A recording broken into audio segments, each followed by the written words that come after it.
ನಮ್ಮ ಪಕ್ಷದ ಯುವಜನತಾಳದ ನಾಯಕರಾದಂಥ ನಿಖಿಲ್ ಕುಮಾರಸ್ವಾಮಿಗೆ ಅವರು ಹುಟ್ಟುಹಬ್ಬದ ಶುಭಾಶಯಗಳನ್ನ ಕೋರ್ತಾ ಇದ್ದೀವಿ. ಜೊತೆಗೆ 24ನೇ ತಾರೀಕು ಹಾಸನದಲ್ಲಿ ನಮ್ಮ ಪಕ್ಷದ ಸಮಾವೇಶ ಇದೆ, ತಮ್ಮನ್ನೆಲ್ಲ ಆಹ್ವಾನ ಹೇಳ್ತಾ ಇದ್ದೀನಿ.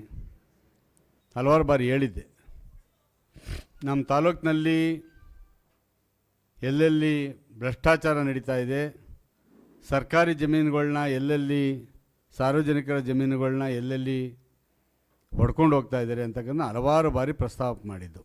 ಗಣಿ ಬಗ್ಗೆನೂ ಸಹ ಪ್ರಸ್ತಾಪ ಮಾಡಿದೆ. ಇವತ್ತು ಲೋಕಾಯುಕ್ತರು ಅದನ್ನು ಯಾರೊಬ್ಬರು ಈ ಪ್ರೆಸೆಂಟ್ ಇರ್ತಕ್ಕಂಥ ಆಡಳಿತ ಪಕ್ಷದವರೇ ಕಂಪ್ಲೇಂಟ್ನ ಕೊಟ್ಟು ಇವತ್ತು ಲೋಕಾಯುಕ್ತ ದಾಳಿ ಮಾಡಿದ್ದಾರೆ, ಹಲವಾರು ಅಧಿಕಾರಿಗಳನ್ನ ಬಂಧಿಸಿದ್ದಾರೆ. ಮುಖ್ಯವಾಗಿ ಇಲ್ಲಿರ್ತಕ್ಕಂಥದ್ದು ನಿಜವಾದ ಕಿಂಗ್ ಪಿನ್ಗಳು ಯಾರೂ ಸಿಕ್ಕಿಲ್ಲ. ಕಿಂಗ್ ಪಿನ್ಗಳು ಆರಾಮಾಗಿ ಓಡಾಡ್ಕೊಂಡಿದ್ದಾರೆ. ತಪ್ಪು ಮಾಡಿದಂಥ ಅಧಿಕಾರಿಗಳು ಸಿಕ್ಕಾಕೊಂಡಿಲ್ಲ ಅಂತ ನಾನು ಹೇಳ್ತಾ ಇಲ್ಲ. ಈ ರೀತಿಯ ಅಕ್ರಮ ದಾಖಲೆಗಳನ್ನ ಸೃಷ್ಟಿ ಮಾಡ್ತಾ ಇರ್ತಕ್ಕಂಥದ್ದು ಇದು ವಸ್ತು ಅಂತಲೂ ನಾನು ಹೇಳ್ತಾ ಇಲ್ಲ. ಇದನ್ನು ಬಹುತೇಕ 90ರ ದಶಕದಿಂದಲೇ ಪ್ರಾರಂಭ ಆಗಿರ್ತಕ್ಕಂಥದ್ದು ಕಡ್ಡಾಯವಾಗಿ ನಡೀತಾ ಇದೆ. ಕಾರಣ ನಾಗಮಂಗಲ ವಿಧಾನಸಭಾ ಕ್ಷೇತ್ರದಲ್ಲಿ ಅತಿ ಹೆಚ್ಚು ಸರ್ಕಾರಿ ಜಮೀನು ಇರ್ತಕ್ಕಂಥದ್ದು. ಮಂಡ್ಯ ಜಿಲ್ಲೆಯ ಬೇರೆ ತಾಲೂಕುಗಳಿಗೆ ಕಂಪೇರ್ ಮಾಡಿದಂಥ ಸಂದರ್ಭದಲ್ಲಿ ಸುಮಾರು 4,500 ಹೆಕ್ಟೇರ್ CND ಲ್ಯಾಂಡ್ ಇದೆ ಅಂತಕ್ಕಂಥದ್ದು. ಇವತ್ತು ನಾನು ಸರ್ಕಾರವನ್ನು ಕೇಳಕ್ಕೆ ಬಯಸ್ತೀನಿ, ಅದು ಯಾರ ಕಾಲದರಾಗಲಿ ಸಂಪೂರ್ಣ ತನಿಖೆ ಆಗಬೇಕು ಅಂತಕ್ಕಂಥದ್ದು. ಅದು ನನ್ನ ಕಾಲದರಾಗಲಿ, ನಾನು ಹಿಂದಿನ ಕಾಲದರಾಗಲಿ, ಪ್ರೆಸೆಂಟ್ ನಡೀತಾ ಇರ್ತಕ್ಕಂಥದ್ರಾಗಲಿ. ನಾನು 2 ಬಾರಿ ವಿಧಾನಸಭೆಗೆ ಆಯ್ಕೆ ಆದಂಥ ಸಂದರ್ಭದಲ್ಲಿ 2 ಬಾರಿ ತಮಗೆಲ್ಲ ಗೊತ್ತಿರೋ ಹಾಗೆ ನಾನು ವಿರೋಧ ಪಕ್ಷದಲ್ಲಿ ಕುಳಿತಿದ್ದೆ. ಅಧಿಕಾರಿಗಳು ಯಾರೂ ಸಹ ನಮ್ಮ ಪರವಾಗಿ ಇರ್ತಕ್ಕಂಥ ಕೆಲಸ ಮಾಡ್ತಿರಲ್ಲ. ಯಾಕೆಂದರೆ ನಾವು ಕಾನೂನು ಪ್ರಕಾರ ಕೇಳ್ತಿದ್ವಿ. ಆವಾಗ BJP ಸರ್ಕಾರ 2 ಸರಿ ಇದ್ದಿದ್ದರಿಂದ ನಮ್ಮದು ಎಷ್ಟು ನಡೀತದೆ ಅಂತಕ್ಕಂಥದ್ದು ನಿಮ್ಗೆ ಗೊತ್ತಿರ್ತದೆ. ಇವತ್ತು ಅಕ್ರಮಗಳನ್ನ ಉಳ್ಳಂಥ ವ್ಯಕ್ತಿಗಳು ಅವ್ರು ಯಾವುದೇ ಪಕ್ಷದವರಾಗಿರಲಿ, ಪೊಲೀಸ್ ತನಿಖೆಯಿಂದ ಇಲ್ಲಿ ನ್ಯಾಯ ಸಿಗ್ತದೆ ಅಂತಕ್ಕಂಥದ್ದನ್ನು ನಾನು ನಂಬೋದಿಲ್ಲ. ಲೋಕಾಯುಕ್ತರು ಭಾಳ ಆಳಕ್ಕೆ ಹೋಗಿ ಇದನ್ನು ತನಿಖೆ ಮಾಡ್ತಾರೆ ಅಂತಲೂ ಗೊತ್ತಿಲ್ಲ. ಯಾಕೆಂದರೆ ಆಳಕ್ಕೆ ಹೋದರೂ ಸಹ ಸಿಗದಂಥ ಕೆಲಸ ಕಾರ್ಯಗಳನ್ನ ಅವರು ದಾಖಲೆಗಳನ್ನ ತಿರ್ತಕ್ಕಂಥ ಕೆಲಸಗಳನ್ನ ಮಾಡಿದ್ದಾರೆ. ಹಲವಾರು ಹಳೆಯ ದಾಖಲೆಗಳನ್ನ 90ರ ದಶಕದ ದಾಖಲೆಗಳನ್ನ ಇತ್ತೀಚೆಗೆ ಹೆಸರುಗಳನ್ನ ಸೇರಿಸ್ಕೊಳ್ಳೋದು, ಸೀರಿಯಲ್ ನಂಬರ್ 100 ಇದ್ದರೆ 100A, 100A, 101, 102 ಅಥವಾ 100A, 100B ಅಂತ ಮಾಡ್ಕೊಳ್ತಕ್ಕಂಥದ್ದು, ಹೆಸರುಗಳನ್ನ ಸೇರಿಸ್ತಕ್ಕಂಥದ್ದು, ಕಡತವನ್ನು ಮಿಸ್ಪ್ಲೇಸ್ ಮಾಡಿ ಅದಕ್ಕೆ ಬೇರೆನ ತಂದು ಹೊಲಿದಿರ್ತಕ್ಕಂಥದ್ದು ಹಲವಾರು ಆಗಿದೆ. ಹಲವಾರು ಅಧಿಕಾರಿಗಳು ಸಹ ಭಾಗಿಯಾಗಿದ್ದಾರೆ. ನಮ್ಮ ತಾಲೂಕಿನಿಂದ ಯಾರ್ಯಾರು ಹೊರಗಡೆ ಹೋಗಿದ್ದಾರೆ ಟ್ರಾನ್ಸ್ಫರ್ ಆಗಿ ಅಥವಾ ರಿಟೈರ್ಡ್ ಆಗಿ, ಅವ್ರನ್ನ ಇವತ್ತು ಇಟ್ಕೊಂಡು ಕೆಲಸ ಕಾರ್ಯಗಳನ್ನ ಮಾಡಿಸ್ತಾ ಇದ್ದಾರೆ. ಇದನ್ನೇನಾದರೂ ಸಂಪೂರ್ಣವಾಗಿ ತನಿಖೆ ಆಗಬೇಕು, ನ್ಯಾಯ ನಿಜವಾಗಲೂ ಸಿಗಬೇಕು ಅಂತ ಈ ಸರ್ಕಾರಕ್ಕೆ ಏನಾದರೂ ಅನಿಸಿದರೆ ಹಾಲಿ ನ್ಯಾಯಾಧೀಶರಿಂದ ಸೂಕ್ಷ್ಮವಾಗಿ ತನಿಖೆಯನ್ನು ಮಾಡಿಸ್ಬೇಕಾಗ್ತದೆ. ಇಲ್ಲಿ ಪೊಲೀಸ್ ಅಧಿಕಾರಿಗಳಿಗೆ ರೆವಿನ್ಯೂ ದಾಖಲೆಗಳು ಏನು ಗೊತ್ತಿರ್ತದೆ? ಇವತ್ತು ಹೇಳ್ಬೋದು. ಇವತ್ತು ನಮ್ಮ ಜಿಲ್ಲಾ ಮಂತ್ರಿಗಳು ಹೇಳಿದರು, ಅವ್ರು ಗೆದ್ದ ತಕ್ಷಣ ಒಂದು ಕಡ್ಡಿನೂ ಆ ಕಡೆ ಈ ಕಡೆ ಅಳ್ಳಾಡ್ಕೂಡೋದು ನನಗೆ ಗೊತ್ತಿಲ್ದಂಗೆ ಅಂತ. ನಿಜ, ಇವತ್ತು ಸಹ ಒಂದು ಕಡ್ಡಿನೂ ಅಳ್ಳಾಡ್ತಾ ಇಲ್ಲ. ಕಡ್ಡಿ ಅಳ್ಳಾಡಿಸ್ತಾ ಇರೋರು ಯಾರು? ನಾನು ಯಾರಿಗೋ DYSPಗೆ ಹೇಳಿ ತನಿಖೆ ಮಾಡೋಕ್ಕೆ ಅಂತ ಹೇಳ್ಬಿಟ್ಟು ತಪ್ಪಿಸ್ಕೊಳ್ತಕ್ಕಂಥದ್ದಲ್ಲ. ನಿಮ್ಮ ಪಾತ್ರ ಏನಿದೆ ಇದರಲ್ಲಿ? ನಿಮ್ಮ ಬೇನಾಮಿಗಳು ಏನಿದ್ದಾವೆ? ಇದು ಆಗಬೇಕಾಗಿರ್ತಕ್ಕಂಥದ್ದು. ಈಗ ನನ್ನ ಕಾಲದಲ್ಲಿ ಈ ಸೆಂಟ್ರಿಂದ, ತಾಲೂಕಿನ ಸೆಂಟ್ರಿಂದ 3 ಕಿಲೋಮೀಟ್ರ್ವರೆಗೂ ಯಾವುದೇ ಜಮೀನುಗಳನ್ನ 5 ಕಿಲೋಮೀಟ್ರ್ ಇತ್ತು, ಆಮೇಲೆ 3 ಕಿಲೋಮೀಟ್ರ್ ಮಾಡಿದ್ರು. ಅವನ್ನ ಸ್ಯಾಂಕ್ಷನ್ ಮಾಡಲಿಕ್ಕೆ ದರ್ಖಾಸ್ತು ಕಮಿಟಿಗೆ ಅಧಿಕಾರ ಇರಲಿಲ್ಲ. ಅದನ್ನ PWDನವರು ಡಿಸ್ಟೆನ್ಸ್ನ ಕೊಡಬೇಕಿತ್ತು. ಡಿಸ್ಟೆನ್ಸು ಅದು ವಿತಿನ್ ದ ಲಿಮಿಟ್ ಬರಿಂದ ಮಾಡ್ತಾರೆ. ಅಂಥ ಜಮೀನುಗಳು ಹೆಂಗಾದವು ಇತ್ತೀಚೆಗೆ? ಒಬ್ಬ ವ್ಯಕ್ತಿ ಇಲ್ಲಿ ಕಿಂಗ್ ಪಿನ್ಗಳು ಅಷ್ಟು ಸುಲಭವಾಗಲ್ಲ ಅವ್ರು ಹಿಡಿಯೋದಕ್ಕೆ. ಯಾಕೆಂದರೆ ಅವ್ರ ಹೆಸರು ಏನಿರೋದಿಲ್ಲ. ಅವ್ರು ಏನು ಮಾಡಿರ್ತಾರೆ, ಯಾರ್ದೋ ಒಬ್ಬ ವ್ಯಕ್ತಿ ಹೆಸರುಗಳಿಗೆ ಅದನ್ನು ಸ್ಯಾಂಕ್ಷನ್ ಮಾಡಿಸ್ಕೊಂಡು ದುರಸ್ತು ಮಾಡಿಸ್ಕೊಂಡು RTC ಮಾಡಿಕೊಂಡು ಅದಾದಮೇಲೆ ಇವ್ರು ಪರ್ಚೇಸ್ ಮಾಡ್ತಾರೆ. ನಾನು ಅವ್ರ ತಪ್ಪು ಪರ್ಚೇಸ್ ಮಾಡಿದ್ದೆ ಅಂತೇಳಿ ಇವ್ರು ಸೇಫರ್ ಸೈಡ್ ಆಗಿಬಿಡ್ತಾರೆ. ಇದನ್ನು ಮಾಡ್ತಾ ಇಲ್ಲ. ನಾನೊಂದೆರಡು ಉದಾಹರಣೆಗಳನ್ನ ನಿಮ್ಗೆ ಹೇಳಬಲ್ಲೆ.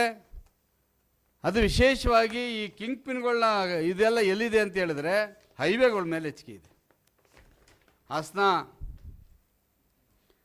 ಹಾಸನ ಮತ್ತು ಬೆಂಗಳೂರು ಹೈವೇ, ಮೈಸೂರು ತುಮಕೂರು ಹೈವೇ, ಈಗ ಹೊಸ್ದಾಗಿರ್ತಕ್ಕಂಥ ನಮ್ಮ ಜಲಸೂರು, ಇದು ಹೈವೇಗಳ ಮೇಲೆ. ಯಾಕೆಂದರೆ ಭೂಮಿಯಲ್ಲಿ ಏನಾಗಿದೆ, ಒಂದೊಂದು ಎಕರೆ 2 ಕೋಟಿ 3 ಕೋಟಿಗೆ ಮೇಲಕ್ಕೆ ಹೋಗಿದೆ.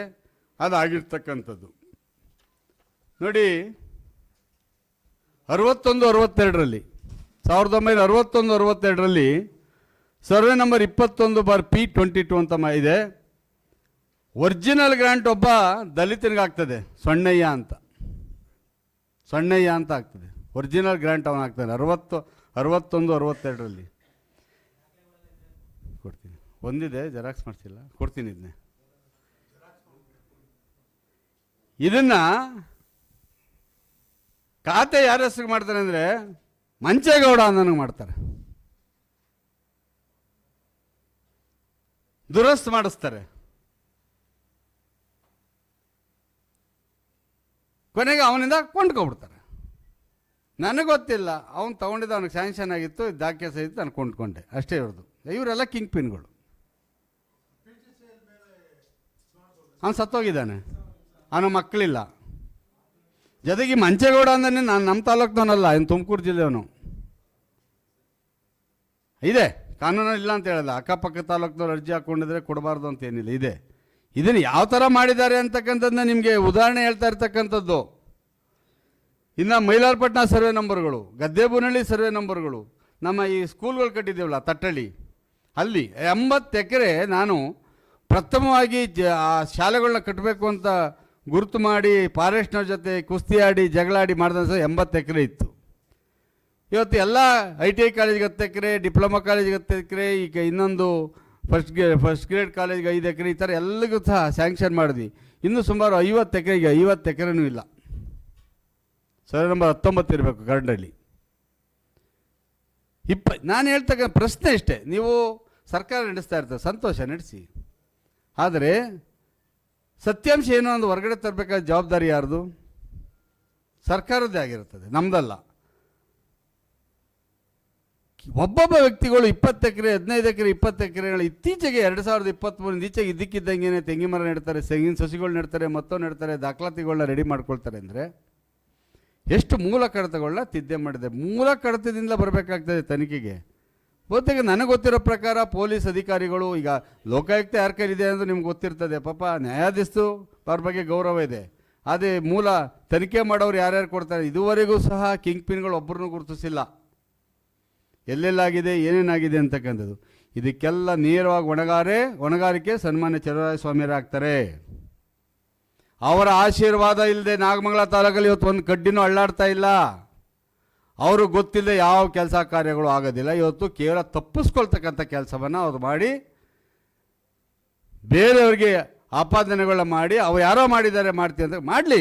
ನಾನು ಹೇಳ್ತಾ ಇದ್ದೀನಿ, ನಾನೇನಾದರೂ ನನ್ನ ಕುಟುಂಬಕ್ಕೋ ನನ್ನ ಇವ್ರಿಗೋ ತಪ್ಪು ಮಾಡೋದು ನನಗೂ ಶಿಕ್ಷೆ ಆಗಲಿ ಅಂದು ಯಾವುದೂ ಇಲ್ಲ. ನಾನು 3 ಆಗಳನ್ನ ಇಟ್ಕೊಂಡಿದ್ದೆ ನಾವು ದರಖಾಸ್ತು ಕಮಿಟಿ. ಒಂದು ಅರ್ಜಿ, ಒಂದು ಅನುಭವ, ಒಂದು ಅರ್ಹತೆ. ಯಾವ ಕುಟುಂಬಕ್ಕೆ 4 ಎಕರೆ 38 ಗುಂಟೆ ಮೇಲೆ ಜಮೀನಿದೆ ಸ್ಯಾಂಕ್ಷನ್ ಮಾಡೋಕ್ಕೆ ಮಾಡ್ತಿರ್ಲಿಲ್ಲ ನಾವು.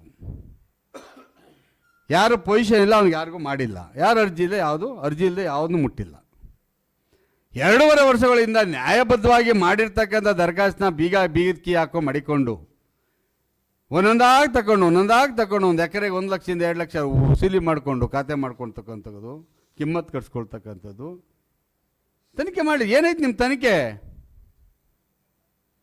ನೀವು ಸುಮ್ಮನೆ ಏನೋ ಹೋಗಬೇಡಿ. ಈಗ ಹಿಂದೆ ಹೇಳಿದ್ರಿ, ಮನಮೂಲಿನಲ್ಲಿ ಹಾಲು ನೀರು ನಮ್ಮ ಪಕ್ಷದವ್ರು ಏನು ಹೊಡೆದಾಗ ಕಂಡಿಡ್ದವ್ರೆ ನಮ್ಮ ಪಕ್ಷದವ್ರು. ಅದನ್ನು ಏನು ಮಾಡಿದ್ರಿ? ನೀವು ಸರ್ಕಾರದಲ್ಲಿದ್ದೀರ 2.5 ವರ್ಷ ಆಯ್ತಲ್ಲ.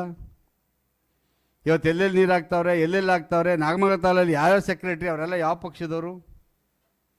ಏನು ಮಾಡ್ತಾಯಿದ್ದೀರಿ ಮಂತ್ರಿಗಳೇ? ನಾನು ಇದನ್ನೇ ನಿಮಗೆಲ್ಲ ಹೇಳ್ತಾ ಇದ್ದು, ಬಂದು ತಿಂಗಳು ವಾರಕ್ಕೊಂದ್ಸರಿ ಅಂತಕ್ಕಂಥದ್ದು ಬೇರೆ ವಿಷಯ ಅಲ್ಲ. ಇದು ಸಂಪೂರ್ಣ ತನಿಖೆ ಆಗಬೇಕು. ಇವ್ರ ಕೈಲಿ ಆಗಲಿಲ್ವಾ, ಕೊಡಲಿ CBIನವ್ರಿಗೆ, ಇಲ್ಲ ಹಾಲಿ ನ್ಯಾಯಾಧೀಶರಿಂದ ತನಿಖೆ ಮಾಡಿಸ್ತೀವಿ. ಯಾರಿಗೆ ರೆವಿನ್ಯೂ ದಾಖಲೆಗಳ ಬಗ್ಗೆ ಗೊತ್ತು ಅವ್ರ ಕೈಲಿ ಕೊಡಿಸ್ಲಿ. ಇದು ಬ್ರಹ್ಮಾಂಡ. ಇದು ಜೊತೆಗೆ ಎಷ್ಟು ಅನ್ಯಾಯ ಆಗ್ತಾ ಇದೆ ಅಂದರೆ ನಮ್ಗೆ ಗೊತ್ತಿಲ್ಲ ಅನ್ಕೊಬಿಟ್ಟಿದ್ದಾರೆ. ಹೆತ್ತಿನ ಹೊಳೆ ಏನು ಯಾವುದು ಮೇಕೆದಾಟಲ್ಲಿ ಕಟ್ತಾ ಇರ್ತಕ್ಕಂಥ ಆ ಡ್ಯಾಮ್ಗೆ ನಮ್ಮಲ್ಲಿರ್ತಕ್ಕಂಥ C&D ಲ್ಯಾಂಡ್ಗಳನ್ನ ಕಾಂಪನ್ಸೇಟ್ ಕೊಡ್ತಾರೆ. ಮೇಕೆದಾಟಕ್ಕೂ ನಾಗಮಂಗಲಕ್ಕೂ ಏನು ಸಂಬಂಧ ನಮಗೆ ಗೊತ್ತಿಲ್ಲ. ನಾವು ಇದನ್ನು ಖಂಡಿತವಾಗಿ ವಿರೋಧಿಸ್ತೀವಿ. ಅಲ್ಲಿ 1 ಎಕರೆ ಜಾಗ ಇಲ್ಲ, ಎಲ್ಲ ರೈತರುಗಳು ಉತ್ಕೊಂಡಿದ್ದಾರೆ, ಅರ್ಜಿ ಹಾಕ್ಕೊಂಡಿದ್ದಾರೆ. ಕೆಲವ್ರಿಗೆ ಸ್ಯಾಂಕ್ಷನ್ ಆಗೋಗಿದೆ, ಪೊಸಿಷನ್ 100 ವರ್ಷದಿಂದ ಪೊಸಿಷನ್ ಇದ್ದಾರೆ. ಇವತ್ತು ಅದನ್ನೆಲ್ಲ R&D ಲ್ಯಾಂಡ್ ಅಂತ ತೋರಿಸ್ಕೊಂಡು ಇವತ್ತು ಈ ಡಿ ಸಿ ಅವರು ಅದು ಗಮನಕ್ಕೆ ಇದೆಯೋ ಇದೋ ಗೊತ್ತಿಲ್ಲ. ಅಪ್ಪ ಏನು IAS ಮಾಡಿದಾರೋ ಇಲ್ಲ DC ನನಗೆ ಅರ್ಥ ಆಗೋದಿಲ್ಲ. ಅವ್ರು ಹೇಳಿದ್ರು ಅಂತ ಕಳಿಸಿದಾರಂತೆ. ನಾವು ಮೇಕೆದಾಟು ನಾಗಮಂಗಲಕ್ಕೆ ಸಂಬಂಧ ಏನು, ಕೊಡಲಿ, ಯಾರ್ಯಾರಿಗೆ ಅನುಕೂಲ ಆಗ್ತದೆ ಅವ್ರು ಕೊಡಲಿ, ಯಾರು ಬೇಡ ಅಂದವರು. ಇದು ಉತ್ಕೊಂಡಿರೋ ರೈತರುಗಳು ಯಾಕೆ ಅನ್ಯಾಯ ಮಾಡ್ತೀರಾ? ಫಾರೆಸ್ಟ್ ಲ್ಯಾಂಡ್ಗಳನ್ನ ನಮ್ಮ ಕಾಲದಲ್ಲಿ ಏನು ನಾವೇನಾದರೂ ಬಾಯ್ಬಿಟ್ರೆ ನಮ್ಮ ಕೇಸ್ ಹಾಕ್ಸ್ತಾ ಇದ್ರು ನನ್ನ ಮೇಲೆ. ಫಾರೆಸ್ಟ್ ಲ್ಯಾಂಡ್ಗಳನ್ನ ಫಾರೆಸ್ಟ್ನವ್ರು ಕಣ್ಣು ಮುಚ್ಕೊಂಡು ಕೂತಿದ್ದಾರೆ. ಇವತ್ತು ಏನು ಮಾತಾಡ್ತಾ ಇಲ್ಲ. ಯಾಕೆಂದರೆ ಕಡ್ಡಿ ಯಾರು ಅಲ್ಲಾಡ್ತಾರೆ ಅವ್ರದ್ದು ಮಾತ್ರ ಅಲ್ಲಾಡ್ತಾ ಇದೆ, ಇವ್ರದ್ದು ಯಾರ್ದು ಇಲ್ಲ. ಫಾರೆಸ್ಟ್ ಡಿಪಾರ್ಟ್ಮೆಂಟ್ಗಳನ್ನೂ ಸ್ಯಾಂಕ್ಷನ್, ಫಾರೆಸ್ಟ್ನ ಕಡ್ದಾಗಲೇ ತೋಟ ಮಾಡ್ಕೊಬಿಟ್ಟಾಯಿತು. ಇದು ಪರಿಸ್ಥಿತಿ ಇರ್ತಕ್ಕಂಥದ್ದು. ನಾನು ಡಿಮ್ಯಾಂಡ್ ಮಾಡ್ತೀನಿ, ಪ್ರತಿಯೊಂದಕ್ಕೂ ನೇರವಾದ ಹೊಣೆ ಸನ್ಮಾನ್ಯ ಜಿಲ್ಲಾ ಮಂತ್ರಿಗಳು, ಅವರ ಸರ್ಕಾರ, ಅವರ ಈ ಜಿಲ್ಲೆಯ ಆಡಳಿತ ನಡೆಸ್ತಾ ಇರ್ತಕ್ಕಂಥವ್ರು ಅವರೇ ನೇರವಾಗಿ ಜವಾಬ್ದಾರಿ. ಇವ್ರಿಗೆಲ್ಲ ಗೊತ್ತಿದೆ. ಉದಾಹರಣೆ HN ಕಾವಲು ಅಂತ ಒಂದಿದೆ ನಮ್ಮಲ್ಲಿ, ಫಾರೆಸ್ಟ್ ಡಿಪಾರ್ಟ್ಮೆಂಟ್ ಪಕ್ಕದಲ್ಲಿ 900 ಎಕರೆ ಜಮೀನಿದೆ. ನಮ್ಮ ತಾಲೂಕಲ್ಲಿ 4,500 ಎಕರೆಗೆ ಹಕ್ಕುಪತ್ರಗಳಿದ್ದಾವೆ.